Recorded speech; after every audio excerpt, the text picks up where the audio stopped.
beloved Amma.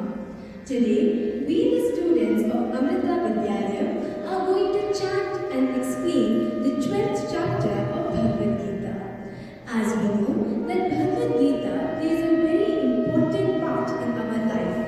Bhagavad Gita offers timeless action, selfless action, and spiritual awakening towards God. Bhagavad 12th chapter in Bhagavad Gita has the most significance in Bhagavad Gita because it focuses completely on Bhakti Yoga, that is, the path to devotion, which is seen as the most direct path of spiritual liberation.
But those who worship me, renouncing all actions in me, regarding me as a supreme good, meditating me with single-minded devotion, for them whose minds are set on me, verily I become clear on, O Partha, the Savior, to save them from the samsara, out of this ocean of finite experiences.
Yes.